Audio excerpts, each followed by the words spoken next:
హార్నిక. ఇప్పుడు మనం చూడబోతున్నాం తాతగారి ఫామ్. చూద్దామా? yes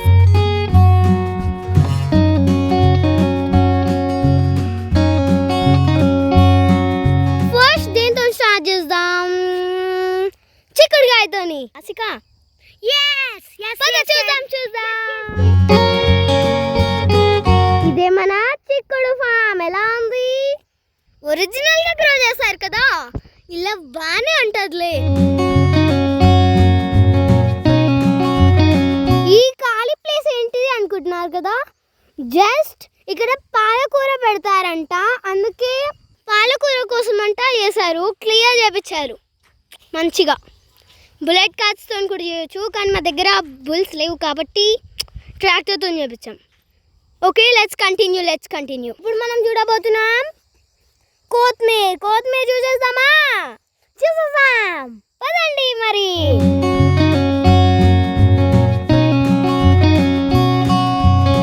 ఇదే మన కొత్తిమీర. ఇది మంచిగా ఒరిజినల్గా ఎంత గ్రీనరీతో ఉందో చూడండి.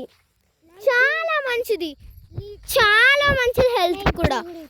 మార్కెట్కి ఏమో తెలియదు కానీ వేరే వాళ్ళ ఫార్మ్స్ ఇదైతే ఒరిజినల్గా గ్రో చేస్తారు, ఎందుకంటే మేమే కదా గ్రో చేసేది. సో ఇదే మన కొత్తిమీర ఫామ్. చూసేసాం కదా. ఓకే, పింక్ కలర్ది వచ్చేది సుక్కకూర. అమేజింగ్ ఉంది సార్, మన వీడియోకి అమేజింగ్ ఉంది. ఇది సుక్కకూర ఒరిజినల్గా గ్రో చేస్తారు. ఇప్పుడు మనం చూడబోతున్నాం మన తాతగారి వర్కర్స్. చూసేద్దాం పదండి. వీళ్ళే మన తాతగారి వర్కర్స్. వర్క్ చేసి అలిసిపోయి కూర్చున్నారు పాపం. కానీ మన తాత అక్కడ ఎలా ఉంది మొత్తం చూస్తున్నారు. మీరే చూడగలుగుతున్నారు కదా.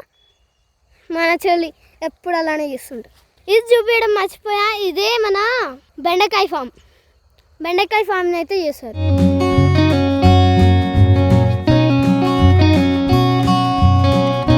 ఇప్పుడు మన వర్కర్స్తో కొంచెం మాట్లాడదాం. ఎలా ఫీల్ అవుతున్నారు మీరు ఈ వర్క్ చేసి?